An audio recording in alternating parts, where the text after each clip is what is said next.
Atėjo laikas apie darbuotojų ir organizacijos sinergiją kalbėti žmogiškai. Paklausyk, šiandien būtent tai ir darome čia, tinklalaidėje Žmogiškai.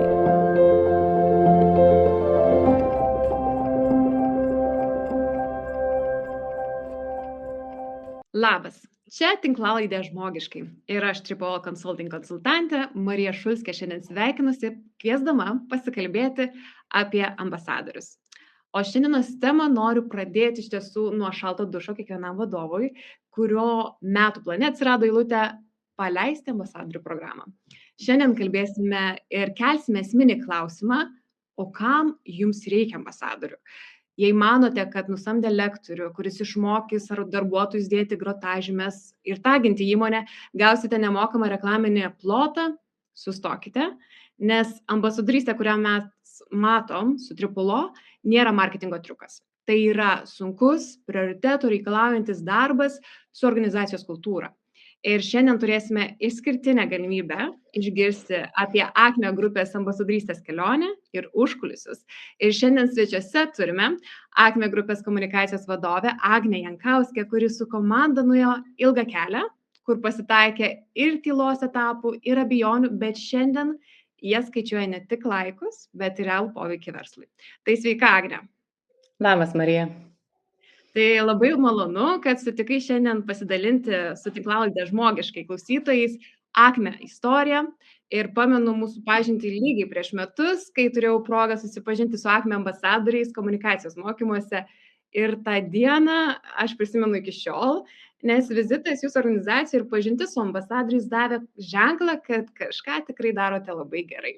Ne tik paviršiuje, bet iš pagrindų. Bet tikriausiai reikėtų pradėti nuo pradžių. Tai Agne, ar Acme grupiai tikrai reikėjo tų ambasadorių, ar tai nebuvo tiesiog mados reikalas, kai visi aplink pradėjo kalbėti apie darbdavio įvaizdį? Aš pati dar nedirbu Acmėje, kai ambasadorių programa buvo sugalvota ir įkurta ir paleista, bet kadangi jinai vis dar veikia, jau net keliarius metus skaičiuoja, tai tikrai jos reikėjo ir nebuvo tai tik tais mados reikalas, todėl kad ambasadoriai iš tikrųjų jie įsiveiklinę yra iki šiol, yra žmonių, kurie prisijungė prie pat pirmosios ambasadorių programos ir vis dar veikia. Yra žmonių, kurie labai natūraliai atsisijojo, ar ne, tiesiog kitos veiklos, kiti prioritetai atsirado, bet šiandien dienai galiu drąsiai pasakyti, taip, programos reikėjo, reikia ir reikės toliau. Tai supratau, kad yra ne tik tai istorija, bet ir ateities perspektyvos, ar ne? Žinoma, žinoma. Tai jei galėtume šiek tiek faktiškai sudėlioti, tai kokią jūs turi istoriją su ambasadoriais esate jau sukaupę? Tai kiek sezonų ar kiek metų nuo to momento, kai ambasadorius gavo prasmę jūsų organizacijoje, jau skaičiuojate? Dabar skaičiuosime 5 metus. Tokios įtvirtintos programos, kadangi žinau, jog iš pradžių ji buvo kiek kitokia, tada buvo modifikuojama, bet dabar skaičiuosime jau 5 metus. Programa natūralu keitėsi, tobulėjo su laiku, tobulėjo atsižvelgiant į tai, ką sako patys darbuotojai, patys ambasadoriai, bet sakyčiau, jau turime visai solidų tokį veiklos laiką. Jau beveik jubiliejų, galima sakyti. Taip. Tai iš tiesų man labai įdomu dar suprasti, apie ką yra ta ambasadorystė pačioj Acmėj, bendrai prasme, bet aš šiek tiek norėčiau intarpą padaryti ir pasidalinti, ką pastebim šiaip bendraujant su organizacijomis ir kalbant apie ambasadorystę. Nes ką mes pastebime ir neteisingą suvokimą, kad daugelis galvoja, kad ambasadorystė prasideda ir baigėsi LinkedIn mokymais. Bet realybė, kurią, nežinau, kiek tu galėsi iš savo perspektyvos pasidalinti, kad mes matome, kad mokymų neužtenka, toli gražu ir net nuo to prasideda. Tai net labai norėčiau pasidalinti to pačiu trumpu intarpu, kad šiais metais su Triple komanda nusprendėm pristatyti ir ambasadorystės programą, tai 60 laipsnių kampu. Ir jos iš tiesų esmė yra paprasta, nes mes manom, kad tai turėtų prasidėti ambasadorystė ne nuo išorinio įvaizdžio, įvaizdžio, bet nuo įmonės kultūros pamatų. Tai kad šiuo atveju ją kūrėme ne tik tai su komunikacijos profesionalais, bet ir su psichologais, darbuotojų gerovės ekspertais. Būtent dėl to, kad mums svarbu, kad žmogus žinotų ne kaip prašyti, bet tuo pačiu, kad jis gerai jaustųsi tą darydamas, ar ne, komunikuodamas ir būdamas ambasadorium. Tai šiuo atveju, nes tik tada, kai darbuotojas jaučiasi psichologiškai saugus ir vertinamas, tada išorinė komunikacija gaunasi kaip rezultatas, pasekmė ir tuo pačiu ir nauda pačiam darbuotojui. Tai ir čia aš noriu sugrįžti prie Akmės pavyzdžio, nes man atrodo, ką jūs darote, ir kad jūs pasirinkot nelengviausią kelią ir vis dėlto turi tą tęstinumą, nebuvo tas, kad gerai apmokom ir važiuojam, jūs įgalinot į tą vidinį darbuotojų įgalimą bendraja prasme, ne tik tai komunikacijų, bet ir vidinę kultūrą. Tai man labai įdomu, kad papasakotum ir atskleistum vis dėlto daugiau apie tą vidinę ekosistemą ambasadorystės perspektyvoje. Tai kaip jie užmotyvavot, kad jie ne tik galėtų, bet ir norėtų kalbėti, kad taptų tai natūraliu kultūros tęsiniu, o ne prievolė. Tai žinau, kad labai daug uždaviau klausimų, bet pabandykime susidėlioti nuo pat pradžių. Tai vidinė ekosistema Akmės grupėje.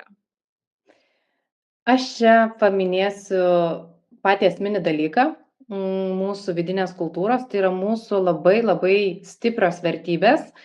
Ir sakydama stiprios vertybės, aš turiu omeny vertybės, kuriomis mes iš tikrųjų gyvename kiekvieną dieną. Mūsų vertybės nėra tokios, kurias tiesiog komunikacijos, personalo specialistai su vadovybė sugalvojo, užrašė ir dabar sakė, visi jų dabar laikysime, čia bus mūsų vertybės. Tikrai ne. Mes tuo gyvename absoliučiai kiekvieną dieną, tuo gyvena mūsų įmonės ir vertybės Akme grupėje tikrai žinau, kad buvo išgrynintos anksčiau negu ambasadorių programa.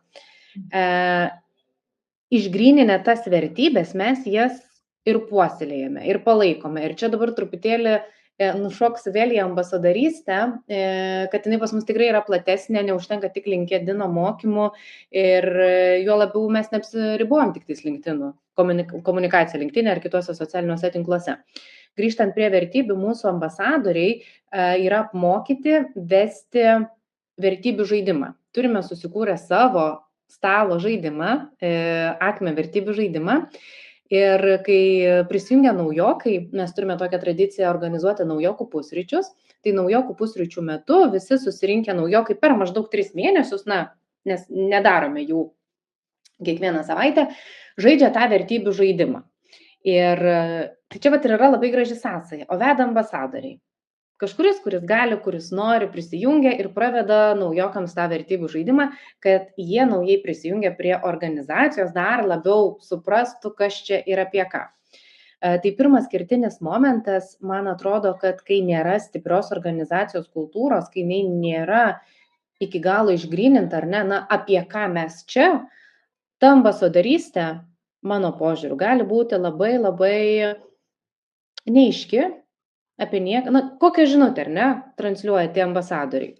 Tai būtent įmonės vertybės ir stipri įmonės kultūra yra toksai pirmasis kertinis dalykas.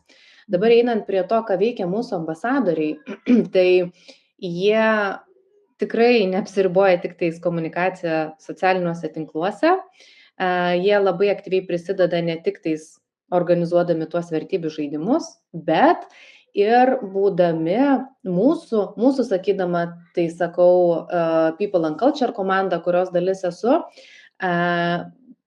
ambasadoriai stipriai prisideda prie iniciatyvų, kai mums reikia darbuotojų balso. Pavyzdžiui, organizuojame žiemos renginį visai įmonių grupiai. Daug įmonių, jos skirtingos, skirtingi žmonės, kaip mums atliepti, kad tikrai visiems patiktų, visiems būtų smagu ir visi būtų įsitraukę. Ir čia mes pasiėmame tokią darbo grupelę, sudarytą iš ambasadorių, ne visų žinoma, tų, kurie nori ir gali, ir mes su jais apsitarėme pagrindinius kažkokius aspektus. Tai mums padeda irgi jausti pulsą iš tų įvairių įmonių, ką mes turime, nes tas yra labai labai svarbu. Tai mūsų tie ambasadoriai tokie jie ir išoriniai, bet to pačiu ir vidiniai ambasadoriai. Turėjome labai irgi pernai metų mūsų buvo tokia tema, turėjome Andrių Žebrauską svečiuose, kuris mus apmokė tokio Godopoko metodo kalbėjimosi, bendravimo, sakydama apmokė mus, turiu būtent omeny ambasadorius. Apmokė, jie išmoko, kaip fasilituoti tas grupės ir tada grįžo į savo įmonės, į savo komandas ir pravesdavo bendravimo, susikalbėjimo sesijas tokias. Tai mūsų ambasadoriai yra tikrai, jie labai plačiai įsijungia į ne tik tais įmonės atstovavimą, bet ir tos kultūros puoselėjimą ir kūrimą. Nu, labai labai ačiū už tą nupaišytą vaizdą. Tai aš bandau dabar sudėlioti akcentus. Tai jie ne tik tai, kad padeda naujokus įvesti, ar ne, perduoda vertybės, tuo pačiu yra, galima sakyti, fokus grupė, pasitikrinti, kokius renginius organizuoti. Aš jau nekalbu apie LinkedIn komunikaciją ir išorinę komunikaciją, prie kurios dar galėsim prieiti, bet man atrodo, yra dar daugiau, ką jie daro. Gal galėtum dar pasidalinti? Taip. Tikrai yra čia apie jau tokius ne pagrindinius, bet tokius su ta kultūra labiausiai susijusius dalykus. LinkedInas, aišku, vieni daugiau, kiti mažiau ten rašo, mes net nesame, kad labai jį susifokusavę. Mūsų ambasadoriai, aišku, eina ir į viešumą atstovauja įmonę ir savo ekspertiškumą. Kalba pristatinėja, kalba konferencijose, pristatinėja mūsų įmonę ir savo darbo specifiką ugdymo įstaigose, mokiniams, studentams ir panašiai. Tai būtent dėl to viešo kalbėjimas ir per tą viešą kalbėjimą ir su tavimi, Marija, susipažinom, kai buvo mokymai. Tai tikrai yra labai platus tas spektras jų veiklų, duoda pranešimus spaudai, kai gauname poreikį, irgi ten jau labiau apie savo profesinę kažkokią tai profesinę ekspertiškumą. Tai kaip ir sakiau, tas miksas toksai tarp išorės ir tarp vidaus. Mhm. Ir tikriausiai dar, kadangi seku iki šiol ambasadorius, matau, kad labai aktyviai įgyvendina net socialinės iniciatyvas. Gal čia bendrai ne tik ambasadorių, bet visos kultūros dalis, ar ne, pas jūs didelę dalį tam dėmesio skiriat? Kiek čia ambasadorių indėlis yra svarbus? Čia turbūt bus toks sutapimas, kad taip, mes turime, apie socialinę atsakomybę kalbant, mes turime savo komandą, Akme geri darbai vadinasi, ir tos komandos vadovė yra viena iš mūsų ambasadorių. Tai čia yra ta tokia gražus susijungimas, nes šiaip ambasadoriai jie nėra tie, kurie būtų įsipareigoję kažkaip vykdyti tą socialinę veiklą, filantropiją, savanorystę, bet tiesiog keli žmonės yra sutampantis, kurie yra ir ambasadoriai, ir veikia socialinėje būtent veikloje. Tai kadangi tiek daug galimybių, aplamai tikriausiai ambasadoriai turi kelti savo profesinius įgūdžius, skaitmeninio raštingumo įgūdžius, aplamai būti balsu organizacijos, tada, man atrodo, tikriausiai norinčių yra aibės, rankų miškas. Tai vis dėlto kokia ta realybė, ar ne? Kaip jums sekasi su ta atranka, su tais norinčiais, kaip užmotyvuoti, nežinau, ar reikia dar motyvuoti pas jūs darbuotojus, arba kaip atsirinkti tinkamus ambasadorius, ar jūs ribojat tą ambasadorių skaičių, šiek tiek apie tą atranką galim pakalbėti plačiau. Skaičiaus mes neribojame, atsakant į tą klausimą, ir neturim kažkokio tai KPI, kiek tų ambasadorių būtinai turi būti, nes tai nėra logiška, ar ne, nes viskas priklauso labai nuo žmonių užsinorinimo daryti, būtent vykdyti būtent šitą veiklą, ir lygiai taip pačiai priklauso ir tos ambasadorystės kokybė nuo to, kiek ambasadoriai nori ją vykdyti. Apie atrankas kalbant, kaip tik ateinantį mėnesį turėsime atrankas į naują ambasadorystės programą, naujus narius priiminėsime. Tai atrankas mes vykdome taip. Tai pirmiausia, aišku, turi būti žmogaus noras, antras dalykas turi būti žmogaus ir galimybės. Kiek jis yra pasiryžęs arba jinai skirti laiko ambasadorystei, kiek pasiryžęs galbūt perlipti kažkur per save, rašyti, eiti, komunikuoti, kalbėti. Tai šitas, sakyčiau, labai labai tikrai priklauso. Dabar, ar kiekvienas gali būti ambasadorium? Čia toks filosofinis klausimas. Mano akim žiūrint, ir taip ir ne.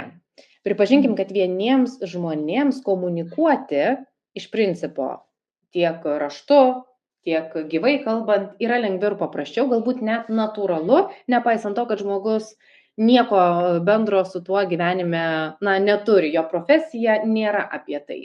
Tai tokiems žmonėms tikrai labai natūraliai išeina būti ambasadoriais. Yra žmonių, kuriems tas komunikavimas yra sudėtingesnis, bet jie labai labai nori. Nori, stengiasi, kur aš sakiau, ar ne, tas perlipimo per save klausimas. Perlipa per save ir vis tiek padaro ir puikiausiai komunikuoja. Esu tikrai turėjus tokių atvejų, ne šioj įmonėj, praeitoj įmonėj, kur žmonės norėjo prisijungti ambasadorių programą ir aš taip labai galvojau, ar tikrai, nes buvo tokie intravertai, tokie visiški, absoliutus intravertai.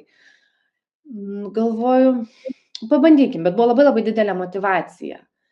Ir fantastiški rezultatai. Taip, tai nebuvo tie žmonės, kurie buvo pirmi lipti ant scenos ir skaityti pranešimą, bet jie puikiausiai rašė ir labai gražiai tekstą dėliojo ir taip nuoširdžiai mane nustebino. Tai sakau, svarbiausia yra noras, užsinorinimas. Yra ir tokių žmonių, kurie galbūt nelabai turi to įgūdžio, galvoja, kad nori, bet eigoje paaiškėja, kad visgi ne tiek aš gal ir norėjau ir ne tiek aš leidžiu savo lipti per save. Tai tikrai būna natūralus atkritimas toje ambasadorių programai, kas aš galvoju yra absoliučiai normalu ir priimtina, nes per atrankas mes galim patikrinti motyvaciją ir žmogus gali tikrai atrodyti labai labai norintis, labai labai pasiryžęs, bet pabandžius, paaiškėja, kad visgi ne. Ir tai yra normalu, ne, tai ne. Tikrai geriau iš karto pripažinti savo, kad visgi gal ne man šitas dalykas, negu kad metus ar du temptis, bandyti, kur finale nei mes kaip programos vykdytojai patenkinti, nei tas pats žmogus jaučiasi komfortiškai. Tai pristatant, iš tiesų palietei daug tokių reikšmingų temų, prie kurių aš dar norėsiu sugrįžti, bet aš dar šiek tiek apie atranką, kadangi sakei, kad artimiausiu metu vėl atranka vyks, jau čia ne pirmas sezonas. O kaip vyksta ta atranka? Nes aš kiek teko man girdėti, kad bandėt kelias taktikas. Vienas tiesiog atviras kvietimas visiems, o kita taktika, gal tu pati ją pristatysi? Taip. Miksas čia taktikų tokių. Visą laiką darom atvirą pakvietimą, kad tikrai galėtų prisijungti bet kas norintys. Kita taktika buvo mano kolegės sugalvota ir efektyvi, pritraukėme per ją.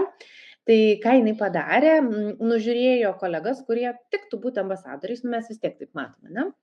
Ir jinai išsiuntė jiems labai gražų vizualą su jų nuotrauka, kad tave rekomenduoja kaip ambasadorių. Ir maždaug, kad žmogus galėjo jau save, tokiam savotiškam kaip ir ampluato ambasadoriaus pamatyti.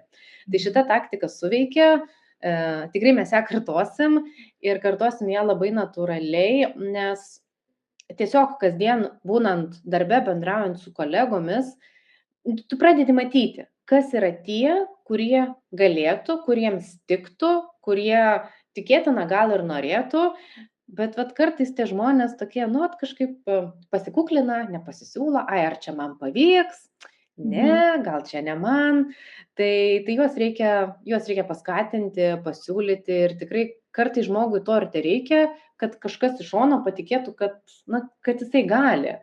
Tai šita taktika tikrai mums labai pasiteisina ir labai rekomenduoju ir kitiems mąstantiems šitą daryti.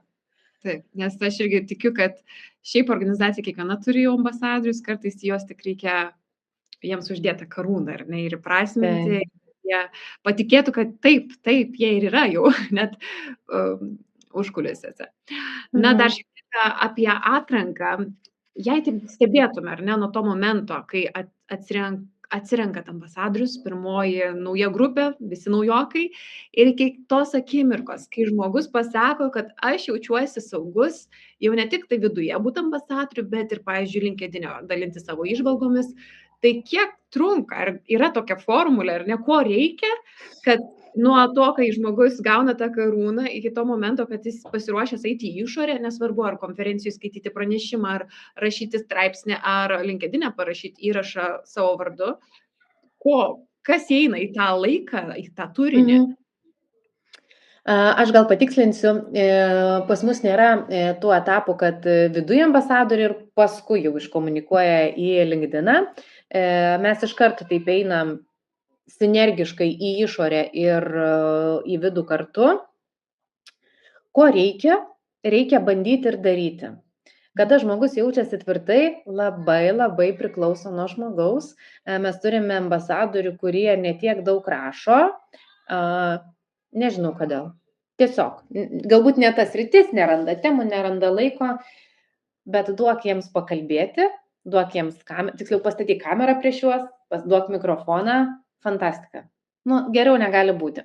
Tai dar čia labai priklauso ir nuo paties žmogaus, į kurią komunikacijos pusę jisai labiau yra linkęs. O grįžtant prie to, kiek maždaug laiko reikia, tai aš sakyčiau, čia gal ne laiko klausimas, o žinių ir susipažinimo su tuo, kas yra ta ambasadorystė ir kaip jinai vyksta. Ir lūkesčių nusistatymo.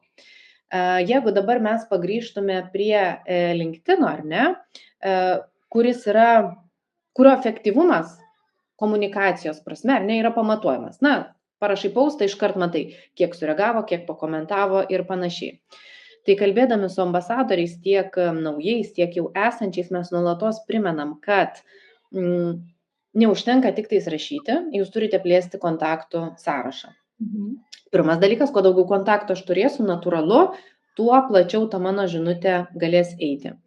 Dar kitas dalykas, neliūdėti, jeigu kažkuris įrašas surinko nedaug reakcijų, nedaug komentarų, laikų ir panašiai. Visiems būna ir labai dažnai pasijuokiam jau taip ir su pačiais ambasadoriais ir mano pačios patirtis.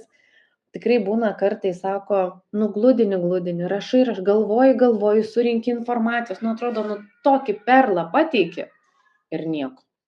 Ir visiškai nieko. O kartais šauna į galvą, parašai, ir žiūrėk, fantastika, tokie pasiekimumai, kokių dar niekad nebuvo. Tai visiems visko pasitaiko ir svarbu yra nuolatos kalbėti. Ta pradžia, aš nepasakyčiau, kad jinai būna, žinai, tokia kaip, nežinau, bėgimo lenktynėse, kad duoda startą ir visi bėga. Ta pradžia yra tokia labiau, kokia čia gera būtų aliuzija, tokia gal kaip, atėjo dabar į galvą, žinok, kaip vėžliukai, ne, išlenda iš smėlio ir eina link jūros. Vienas greičiau, vienas gal lėčiau, kiekvienas žmogus labai pagal savo tempą. Kad žmonės jaustųsi komfortiškai, vis tiek jiems labai svarbu yra ir žinoti tikslus, kiek galbūt postų parašyti, koksai turėtų būti pasiekiamumas. Mano individualus, nes mano pasiekiamumas LinkedIn nebus, jeigu aš turiu 300 connectionų, tikrai nebus toks efektyvus kaip kolegos, kuris turi 5000. Tai čia dar irgi labai svarbu individualūs tikslai.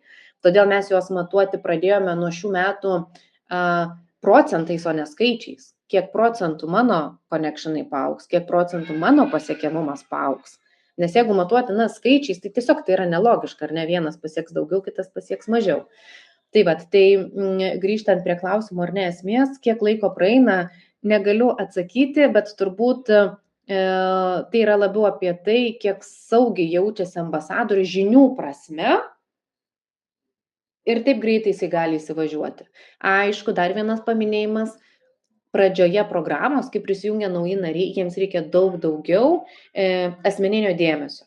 Iš manęs, iš mano kolegių. Kai žmonės jau įsivažiuoja metai iš metų, gali būti toks žinių apsikeitimas per check-inus. O pradžioje reikia tikrai daug dėmesio, pakonsultuoti, patarti, padrąsinti. Tai labai noriu dar su tavim pasikalbėti apie KPIs, kuriuos taikote ambasadoriams, nes daugelis vis dėlto kelia klausimus, tai kaip čia stebėti progresą, kaip juos motyvuoti, skatinti, ar yra iš vis kažkoks KPIs, kuris yra vertinamas, kad ambasadorius tampa ambasadorium arba iškrenta iš ambasadorystės projekto. Tai labai būtų įdomu, kad pasidalintume, kokius įvairesnius KPIs teko išbandyti ir kas pasiteisino ir gal ką dabar naudojat ir rekomenduojat kitiems išbandyti. Taip. Pernai metais mes turėjome tokį labai įdomų nusistatę KPI komandinį. visos ambasadorių komandos.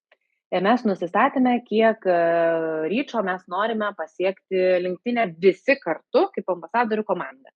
Tai buvo visai įdomu, atsirado toksai komandinis džiaugsmas ir vienas kito palaikymas, kai kažkam labai labai pasisekdavo, kažkoksai taip paustas ar neparašytas, daug labai pasiekdavo, tai visi kaip komanda džiaugdavosi. Beveik pavyko mums jį pasiekti, labai labai nedaug pritrūko. Ir šiais metais nusprendėme visgi truputėlį pakeisti ir KPI'sus perorientuoti į kitą pusę.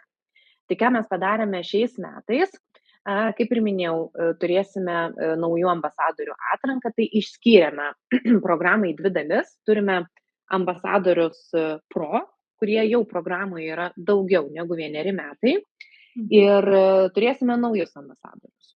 Tai tie, kurie programoje yra daugiau negu 1 metai, jiems KPI'sai bus tokie, kad per mėnesį 1 įrašas arba kažkokia tai susijusi veikla. Na, kadangi, kaip ir sakiau, mes neapsiribojame tik tais socialinę mediją, mes neapsiribojame tik tais LinkedIn'o. Tai gali būti pranešimas konferencijai, tai gali būti kažkoks komentaras pranešimui spaudai, tai gali būti paskaita studentams ir panašiai. Ką mes norime padaryti su tais pro ambasadoriais?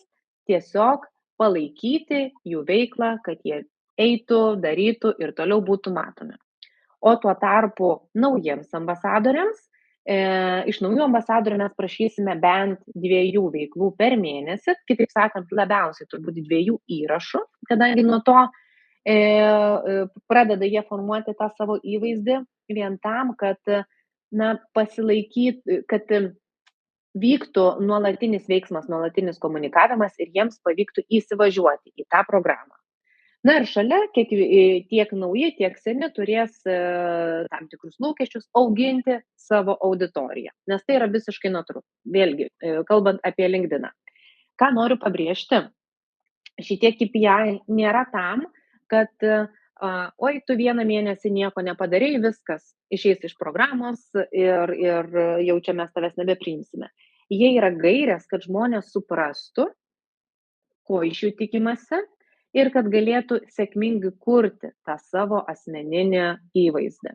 Nes kai nėra jokių KPI'sų, kai mes neduodam jiems aiškaus lūkesčio, kiek jie turėtų komunikuoti ambasadoriai, tai žmonėms tampa neaišku, ar aš per daug darau, ar aš per mažai darau, dingsta tas pasitikėjimas savimi. O kai aš žinau, kad aš esu rėžiuose, kad yra toksai minimalus ar nereikalavimas, aš jau jį padariau, reiškia, aš einu teisinga linkme. Tai dar čia irgi priminčiau, kad vis tiek, ypač kai ambasadoriai tik tai startuoja programoje, yra labai daug individualaus darbo. Tai gali pasimatyti, kad kažkuriam reikia, gal dar dažniau, ar ne, praktikuotis, rašyti įrašus, kai kam gal užteks ir mažiau. Tai labai individualus dalykas, bet vis tiek kažkokie tai rėmai turi būti, kad tiesiog žmonės suprastų, ką jie daro ir ar daro gerai. Supratau, tai KPIs yra kaip kryptis, kur mes einam, tas motyvacijos ir siekimybė. Labai gerai. O kaip pavyksta pasiekti tą KPIsą, organizacijos taip pat teiraujasi, tai ką duot? Čia kaip ir nesinorisi kartais pririšti prie finansinių paskatų, nes tada gaunasi, kad kaip ir nupirkti ambasadoriai, ar ne? Bet tuo pačiu promo dovanas klausimas, ar žmonės motyvuoja. Tai kas jūsų ambasadorius motyvuoja vis dėlto? Kaip jūs pastebėjot? Mes neturime absoliučiai jokių finansinių paskatų. Su promo dovanėliam bandėm pasimatuoti kažkada, tai sužinojom, kad nelabai jos motyvuoja. Tiesa, dabar praeitais metais pasidarėme labai gražią naują atributiką, marškinėlius ir megztukus. Tai labai džiaugiasi jais visi, bet jie nebuvo skirti kaip kažkoks apdovanojimas, jie buvo skirti kaip darbo įrankis, kai mes atstovaujame įmonę mugėse ir panašiai. Kas motyvuoja mūsų ambasadorius? Vienareikšmis atsakymas, tai yra augimas ir mokymai. Pagrindinis dalykas, jų pačių asmeninis augimas, ir žinoma, mokymai, kuriuose jie dalyvauja. Nes mes labai įvairius tos mokymus jiems darome, labai klausome pačių ambasadorių, ko jie norėtų, bet pagrindinis ir absoliutus arkliukas yra asmeninis augimas ir šventai tuo tikiu, nu jau čia dabar griežtai pasakysiu, kad kitaip būti negali. Na taip, be abejo, tikriausiai, kai atsirenkat žmonės, kurie nori daugiau, kurie nori lipti per komforto savo zoną arba ją plėsti, tai automatiškai jie ir nori tų galimybių, ar ne? Tai užsiminėt mokymai ir augimo galimybės. Na tai labai įdomu, tai kokios tos temos aktualios ambasadoriams? Gal tiesiog tematikas palies sritis, kurios jūsų ambasadoriam yra motyvacija, ar ne? Pagrindas tai yra būtent tos komunikacinės temos, kadangi ambasadoriai prisijungia prie tos programos, dažniausiai norėdami patobulinti savo komunikacinius įgūdžius, norėdami patobulinti arba pradėti savo asmeninio prekės ženklo kūrimą. Tai temos yra kūrybinis rašymas, žinoma, teksto struktūros kūrimas, viešas kalbėjimas, improvizacija. Visi įrankiai, ko reikia ambasadoriui, būtent vykdant šitą veiklą. Mokymų mes turim ir viduj pasidarom tokius workshopus. Apie vieną galiu papasakoti, kuris labai pasiteisino. Tai turėjom mokymus bendrai apie tai, kas yra prekės ženklo archetipai, brand archetypes. Ir tuomet viduj pasidarėme workshopus mažesnėse grupėse su ambasadoriais, kur grininomės, kuris archetipas, kuriam ambasadoriui labiausiai tinka, kokiomis temomis jie kalbės. Darėm irgi labai smagią užduotį, kurią noriu pasidalinti su visais, kai ambasadoriams būna, nebežino jie ką rašyti, kokios temos ir standartinis, klasikinis, aš niekam neįdomus arba neįdomi. Visiems būna. Tai mes per tos pačius workshopus pasidarėme tokį žaidimėlį, kai vienas kitam rašėme temas, ką man būtų įdomu išgirsti iš tavęs. Fantastiškas dalykas. Iš pradžių dar aprašėme vienas kitam, kaip aš tave matau, kaip aš ar ne tave įsivaizduoju, kokį tu man įspūdį esi sudaręs. Kadangi mūsų ambasadoriai yra iš įvairių įmonių, ar ne, nes mes esame įmonių grupė. Tai buvo visai įdomu, nes kai kurie sako, bet mes nelabai daug tarpusavį bendravę. Tai sakau, labai gerai, dar geriau. Kaip tu matai tą žmogų, kai tu esi labai nedaug su juo bendravęs. Tai vat, tokius dalykus ir viduj pasidarėm ir labai puikiai suveikė, kažkaip visi ambasadoriai sako, dar labiau tokį nusibraižė, nenoriu sakyti rėmą, ar ne, nes rėmas, lyg sakytume, mus įstato į kažkokį rėmą, bet gairės, man nusibrėžė gairės, kokia mano tema, koks mano stilius ir apie ką aš kalbėsiu. Ir tas labai labai padėjo. Tai grįžtant prie klausimo esmės, mokymai ir tobulėjimas yra pagrindinis varikliukas. Labai patiko, kad prilietė į temą, kad apie tą unikalumą, kad aš neturiu kalbėti kaip įmonė, ar ne? Įmonė kalba kaip įmonė, žmogus turi vis tiek parodyti savęs. Kadangi esu Acme ambasadorių sekėja, man nuostabu stebėti, kad nėra tų pačių įrašų ir jie kalba savo kalbą.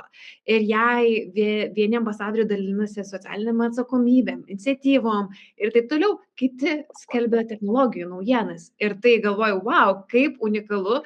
Tai va čia man ir kyla klausimas, tai ar per tą prizmę ir jūs pasiekėt tai, kad išdrįstų žmonės nebe tiesiog repaustinti ir be veido komunikuoti, ar ne šabloniškai, o šiek tiek parodyti savęs daugiau, kaip pavyko tą pasiekti. Taip, tai čia pirmas dalykas, ką noriu paminėti, tai tikrai yra ilgalaikio darbo vaisius, kas tą kryptį padėjo nubrėžti, bent jau tuo, ką jie dalinasi, tai būtent tas workshopas, apie kurį aš minėjau. Ką mes tiesiog pasidarėm grupelėje susėdę, kas aš esu, kaip, tiksliau, koks mano prekinis ženklas, ar ne, kas aš esu ir koks mano prekinis ženklas, kaip aš pati norėčiau atrodyti ir ką kolegos mato apie mane. Tai labai geras buvo toks pasimatavimas, ar tai, ką aš noriu rodyti, sutampa su tuo, kaip mane mato, nusiėmimas toks ar ne padiksliuku. Tada mes būtent išsigryninam tos archetipus, kas padėjo ambasadoriams stilių savo matyti, kaip jie turėtų komunikuoti ir paskui temos, apie ką jie norėtų komunikuoti. Tai vėlgi buvo, apie ką aš norėčiau komunikuoti ir apie ką išgirsti įdomu būtų kolegoms, tie, kas sėdi, ar ne? Nes tas momentas, apie ką kolegoms būtų įdomu išgirsti, labai padrasina. Nes Mhm. mums patiems kartais gali atrodyti, kam čia įdomu. Bet kai kolega sako, kaip įdomu, kad tu papasakotum, tai tada taip kažkaip lik ir tas stuburas sutvirtėja ir nosis į viršų, okay, gal tada iš tikrųjų turiu aš ką papasakoti. Na ir aišku, paskui jau išsigryninam tikslinę auditoriją, kam įdomu apie tai girdėti ir kas galėtų eiti diskusiją kartu su manim, nes kas yra labai svarbu, ar ne, ambasadorystėje, tai nėra procesas, kur aš išleidžiu žinutę ir viskas. Ambasadorystėje mes norime kontakto su savo auditorija, ar tai būtų LinkedIn auditorija, ar tai būtų bendruomenė kažkokia, mes norim kontakto. Todėl mums labai svarbu suprasti, kas yra mūsų auditorija. Nes kartais ambasadorystė, kalbant apie LinkedIn, gali būti neefektyvi, nes auditorija ir žinutė nesutampa. Ir viskas. Taip dažnai būna žmonėm, tarkim, darbo profilį pakeitusi. Jie tiesiog ateina iš vienos ryties į kitą ir supranta, kad jų auditorijai absoliučiai neįdomu, ką jie kalba, dėl to, kad ne tas pats interesas yra.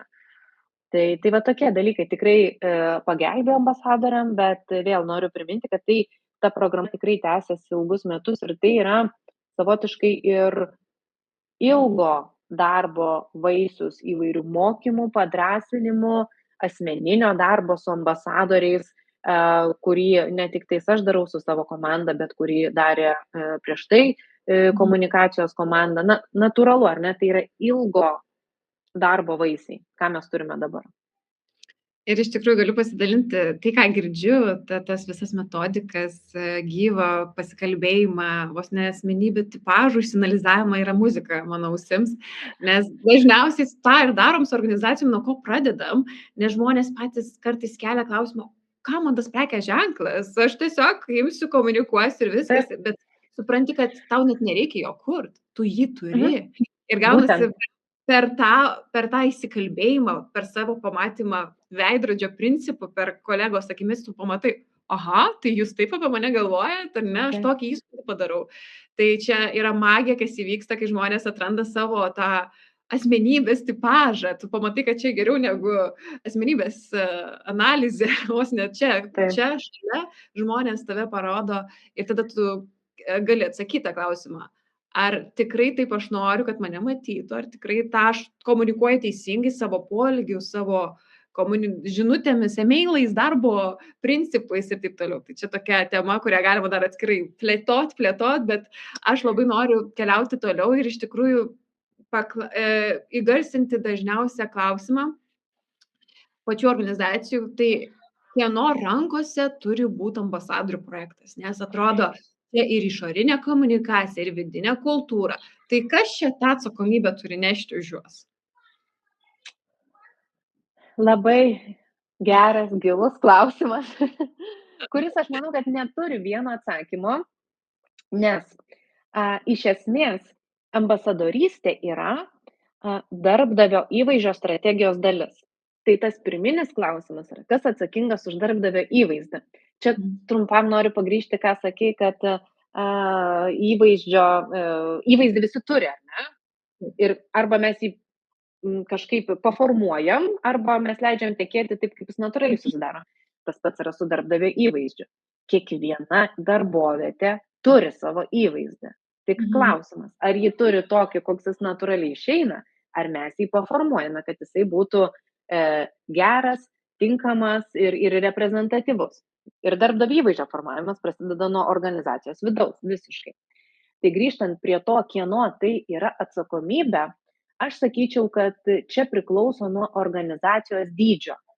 Jeigu organizacija yra maža ir galbūt jinai net neturi komunikacijos, marketingo, ar ne, galbūt turi tik tais personalo specialistus, personalo komandą, gali tai būti.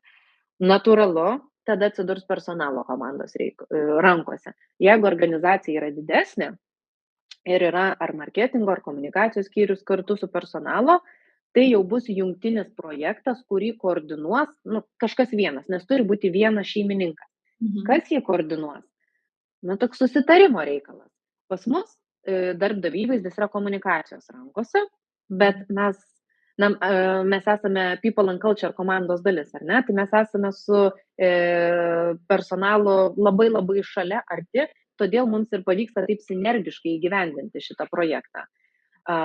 Dar kitos įmonės, didesnės, atskirai turi padalinius darbdavio įvaizdžio komandas.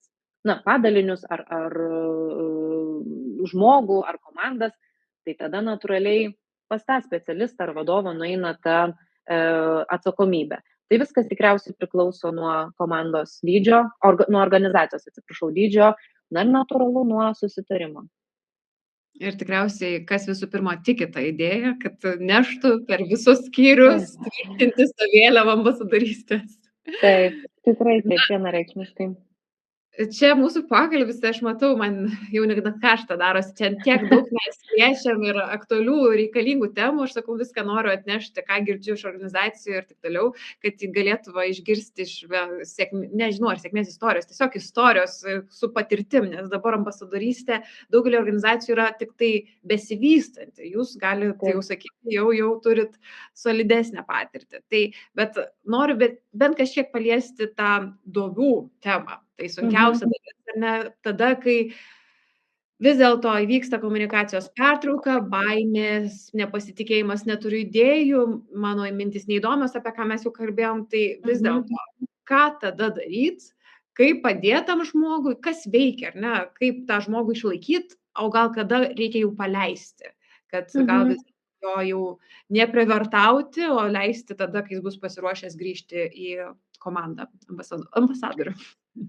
Taip, iš praktikos galiu pastebėti, kad dažnai šitos duobės vadinamos žmonės ištinka kartu su kitais dalykais, pavyzdžiui, padidėjęs darbo krūvis, kažkoks svarbus projektas, daug deadline'ų, padidėjęs darbo krūvis. Tai tokius momentus mes tiesiog pasikalbam ir praleidžiam labai, labai natūraliai. Vis tiek, visi suprantam, darbas yra prioritetas numeris 1. Faktas, be klaustukų. Tai išlaukiam, išbūnam, kaip ir sakiau, mums kaip jais yra ribos maždaug, ar ne, bet tiksliau ne ribos, o mes maždaug turime gaires, kur mes turime, kiek mes turime parašyti, kiek mes turime komunikuoti, bet tai nėra kažkas nukirsta, kad kelis mėnesius nekomunikavai ir viskas. Nes tikrai atsitinka ligos, atostogos, darbų krūvis padidėjęs ir normalu padarome pauzę. Kitas dalykas, jeigu tai yra išsisėmimas kažkoks, labai padeda tiek individualios sesijos pokalbiai su ambasadoriais, tiek komandinės, kaip ir minėjau, ar ne, o apie ką tu galėtum papasakoti, tiksliau, apie ką būtų kolegoms įdomu išgirsti, kad papasakotum. Tai šitas labai daug duoda įkvėpimo. O kartais tiesiog žmogus išsikvepia ir sako, žinai, gal jau nebeturiu laiko, nebeturiu idėjų. Ir tai yra natūralu, visiškai natūralu. Būna taip. Būna tokiu atveju, Marija, esu mačiusi, kaip kolegos prisijungia prie ambasadorystės programos. Aš pakeičiau darbovietę, jie pakeitė darbovietę, o jie kaip toliau komunikuoja tobulai LinkedIn, taip komunikuoja. Galbūt dar ir kažkur, ar ne? Tai ką aš noriu pasakyti, kitiems tos programos nebereikia. Tai tampa tiesiog įpročiu. Mano prekės ženklo formavimas yra mano įprotis, kurį aš darau ne kiekvieną dieną, bet tiesiog nuolatos palaikau. Tai aš gal taip įsivaizduočiau, žinai, tą ambasadorių programą, kad mes žmonės paruošiam, mes tai atsakinga komanda organizacijai. Mes paruošiam žmonės, mes juos įgalinam, pamokom ir tada viskas labai važiuoja natūraliai. Kai kurie atsisijoja, nebeturi laiko, nebeturi įkvėpimo, normalu, o kiti važiuoja, pakeičia darbovietės, toliau komunikuoja, nes tiesiog patiko, prilipo ir tai tampa jau savotiškai jų identiteto dalimi. Tai turbūt taip. Klausant tavęs ir šiaip tai ta nupiešta visa istorija tikrai atrodo imk ir daryk, bet vis dėlto dar turime pasipriešinimo. Ir dažnu atveju tas pasipriešinimas būna iš pačių vadovų. Ir kuo jis paremtas, ką aš girdžiu, tai paprastu tokiu, o tai kada jis dirbs? Tai klausimas, ar nebuvo tokių situacijų, kaip jūs sprendžiat, ar nebuvo kada, ne tai, kad iš ambasadorystės darbas atėmė laiką, bet ambasadorystė iš darbo paėmė laiką. Kaip, nežinau, ar tai iš vis realu, bet ją įmanoma įsivaizduoti tokią situaciją, ką daryti, kaip čia prioritizuoti, ar jūsų ambasadoriai rašo po darbo įrašus ir eina paskaitas skaityti konferencijose ar darbo metu, ar ne? Kada tada atidirba, ar pasidalinkit savo viziją, kaip spręsti šitas baimės vadovų? Aš gal nuo pradžių pradėsiu. Ambasadorių startuoti su ambasadorių programa nesuderinus detalių su vadovybe yra beprasmiška. Mes turime tą padaryti, ar ne? Tai mūsų atveju tai eina kartu su darbdavio įvaizdžio visų projektu, kur mes labai aiškiai parodome, kokia yra to nauda, kokią vertę tą neša ir kodėl mes turime tą daryti. Tai čia yra vienas dalykas ir susitarti, labai yra svarbu susitarti, kiek laiko darbuotojai gali tam skirti darbo metu. Ir aš įsivaizduoju, kad nuo to, ką aš čia papasakau, gali atrodyti, kad mūsų žmonės jau čia nieko kito neveikia, kaip tik tais ambasadoriauja. Absoliučiai ne. Mums tą efektą sudaro tai, kad mes turim daug ambasadorių iš tikrųjų, virš 20 jau. Ir dar priimsim naujų. Tai mums nėra sudėtinga vieną kitą paimti į kažkokią veiklą.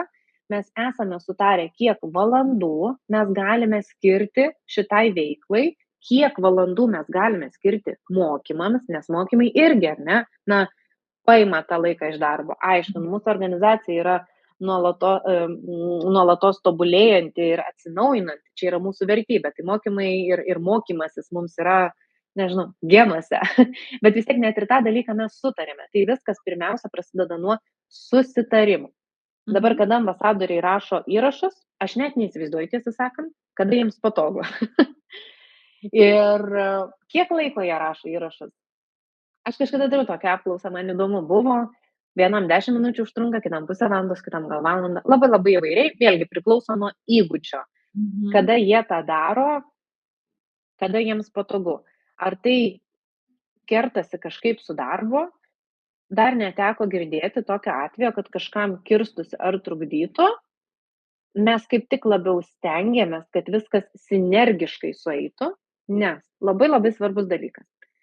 Kai darbuotojas yra ambasadorystės programoje ir jisai komunikuoja, jisai neformuoja tik darbdavio įvaizdžio, jisai formuoja ir įmonės įvaizdį. Mato partneriai, mato klientai. Mes ir toje vietoje kuriame pridėtinę vertę. Jeigu įsivaizduoti ambasadorystės programą tik tais tokią, kaip kažkam gali pasirodyti, kur žmonės komunikuoja tik apie tai, kaip smagu dirbti mano įmonėje. Pažiūrėkit, kaip pas mus smagu, kaip pas mus gera, prisijunkit. Tada taip gali kilti klausimą. Bet kai žmonės kuria pridėtinę vertę per ekspertiškumą, kai jie dalinasi tą informaciją, kai jie kalba apie savo darbą, tai yra jau visiškai kitas vertės kūrimas. Natūralu ir tų klausimų mažiau kyla. Bet, kad kyla tų klausimų, aš irgi sakau, kad tai yra absoliučiai normalu. Tikrai normalu. Kažkam kyla klausimų, mūsų darbas yra juos atsakyti. Ir taip, manau, buvo ir bus, kaip apie bet kokią projektą gali būti. Taip, svarbiausia tikriausiai nebijotų klausimų, juos įsivardinti ir apsidaryti sistemą, taisyklės ir įsivardinti. Gerai, tai dar tuo pačiu noriu, kadangi paėmė tą temą, kad reikia pradėti nuo vadovo įtikinimo ir parodymą naudų, tai gal galit pasidalinti, tai kokios tos naudos ambasadorystės, o gal turit savo vaistų, kuriais galit pasidžiaugti, arba tiesiog kas gerėja, kas keičiasi, kai įsigalina tą ambasadorystę iš tikrųjų organizacijoje.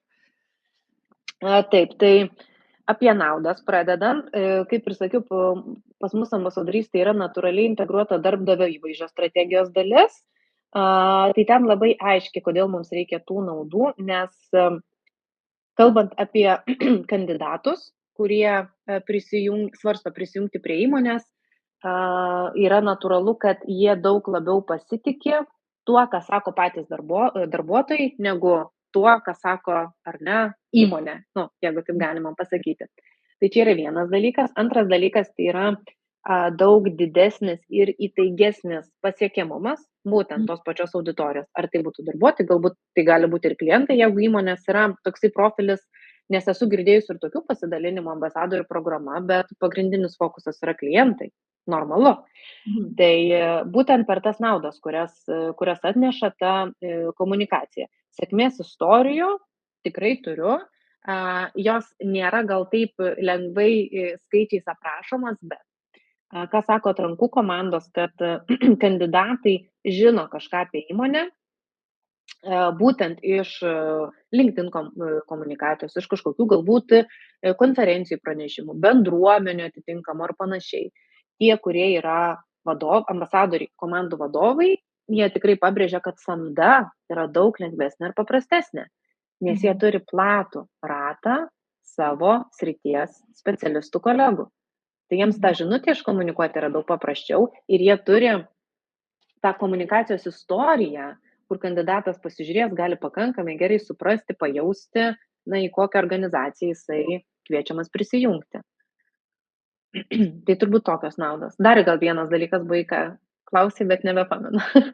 Tai ne, tai tiek ir norėjau tais vaisiais pasidžiaugti. Tai manau, kad didžiausias vaisius aplamai tai yra tiesiog, kad patys darbuotojai pamilsta tą organizaciją iš prasmės, iš pagrindų ir nešasi ir į kalėdinius vakarėlius, ir giminių susitikimus tą aurą ir žino, kaip pristatyti organizaciją, nes tikriausiai nuo ko reikėtų atsispirt, ar tavo paprastas darbuotojas, standartinis darbuotojas gali pasakyti, kodėl reikėtų prisijungti prie tos organizacijos ir jis aplamai rekomenduotų. Tai, gal dar vieną dalyką paminėsiu, kur tikrai vis pasigirsta tokių nuogastavimų, kurie skamba labai logiškai, ar ambasadorių nenuheadhuntins, ar ne? Mes apmokysim žmonės, jie pasidarys matomi ir juos nuvilios. Tai čia yra šiek tiek tiesos visame šitame klausime, toje pusėje, kad jie pasidarys matomi, nes iš tikrųjų jie pasidarys, tie darbuotojai daug labiau matomi, bet tie, kurie prisijungia prie ambasadorystės programos, natūraliai yra daug labiau prisirišę prie įmonės. Jie daug labiau mėgsta savo darbą, jie daug labiau jaučiasi kultūros įmonės dalimi, tai tas matomumas, jisai kojas didelės nepakiša, nes jie jaučiasi gerai savo darbovietėje, negana to, jie būtent turi ne tik ambasadorystę, įmonės teikia įvairias pridėtinės ar ne naudas ir vertes, bet viena iš jų yra ambasadorystė, kur tu gali mokytis, augti, plėsti savo žinių bagažą. Tai va šitą dar noriu atliepti, nes tikrai tai yra vienas iš tų klaustukų, kuriuos galima išgirsti.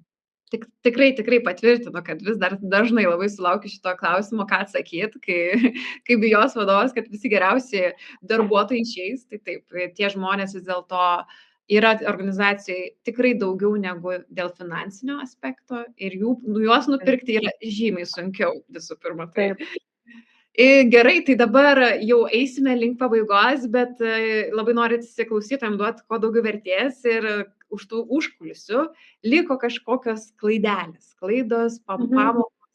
Tai ką galėtume įgarsinti kaip patarimą, įžvalgą klausytojams, ar ne? Jei sėdi žmogus prie balto lapo, nori tų ambasadorių, nori eiti pas vadovus, nešti tą idėją, tai vienas dalykas, ką reikėtų apgalvoti apie kokių klaidų nedaryti, antras dalykas, nuo ko pradėti.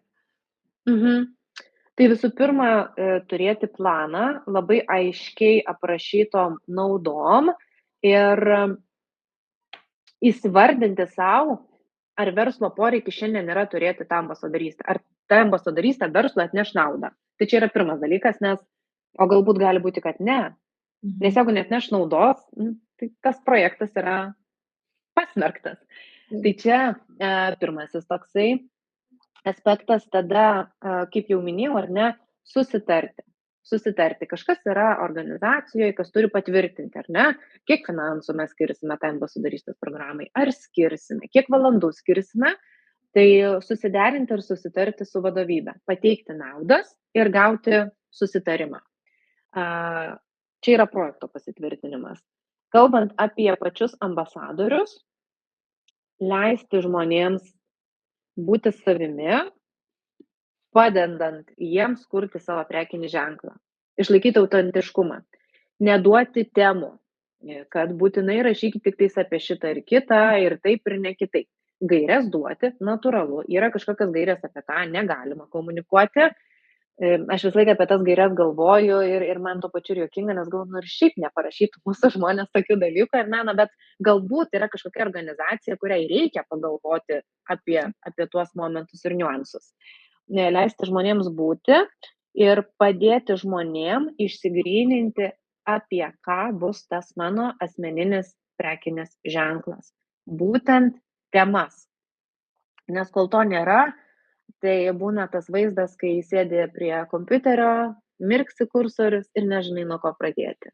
Tai va šitie dalyko, paskui eina visas tas jau profesinis pasiruošimas apie socialinius tinklus, dažniausiai tai vyksta LinkedIn, nors žinau įmonių, kurios labai įdomiai daro ambasadorystę ir kitose socialiniuose tinkluose, pavyzdžiui, Instagram. Ir tikrai sužinojau apie tai tokiuose bendruomenės pokalbiuose iki dabar. Seku aš tuos darbuotojus, kurie darbdavį įvaizdį formuoja socialiniuose tinkluose, nes ten yra jų Instagrame, nes ten yra jų auditorija. Tai grįžtant prie to, ar ne, tai duoti supratimą žmonėms apie socialinius tinklus, ar tai LinkedInas, ar tai Instagramas, ar tai galbūt dar kažkas kitas, duoti žmonėms supratimą, kaip dėliojamas tekstas, jeigu mes einam į video turinį, duoti supratimą, kaip kurti video turinį, nes dabar jau populiarėja ir employee generated content, kaip yra, ar ne, user generated content, employee generated content. Bet kitko turėjom ir tokius mokymus, kai savo darbuotojus mokėme, kaip sukurti video turinį. Viešo kalbėjimo mokymai, jeigu mes planuojame, kad mūsų ambasadoriai eis viešai kalbėti, ar tai paskaitos, ar tai kažkokie pranešimai, konferencijos ir panašiai. Duoti tas tokias profesinės žinias. Ir svarbiausia palaikyti, pasitarti, susirinkti visiems kartu, pasidalinti sėkmėm ir nesėkmėm ir suprasti, kad visi mes čia mokomės, bandom ir ieškom to savo identiteto viešo. Nuostabiai sudėlioji tikrai visą sąrašą patarimų. Bet žinai, vis tiek noriu patsakavinti, kaip sakant.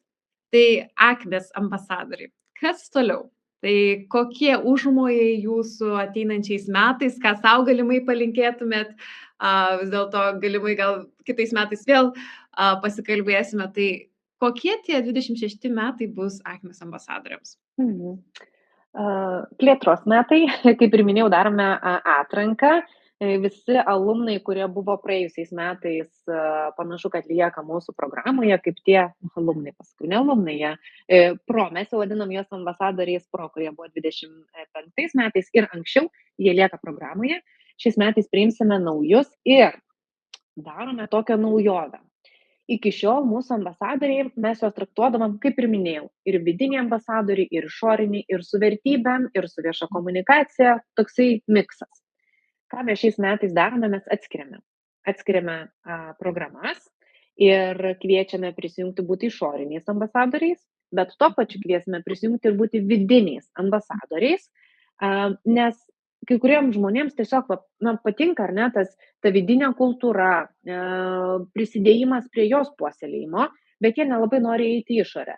Tai pasitarėme komandoje ir nusprendėme, kad galime daryti gražų, ne atskirimą, bet suspecializavimą programą. Tai bandysime, žiūrėsime, kaip šiais metais mums pavyks vienu metu turėti 2 lygiagrečias ambasadorystės programas, vidinių ir išorinių. Skamba tikrai avantiūra ir labai įdomu klausyti kitų metų rezultatus.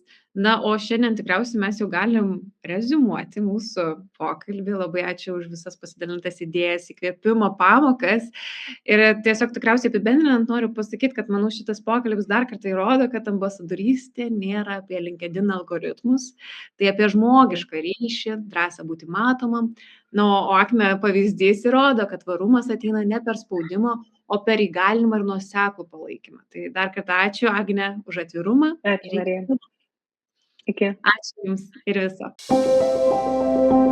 Ačiū, kad buvai kartu su Triple O Consulting ir mano kuriama tinklalaidė Žmogiškai.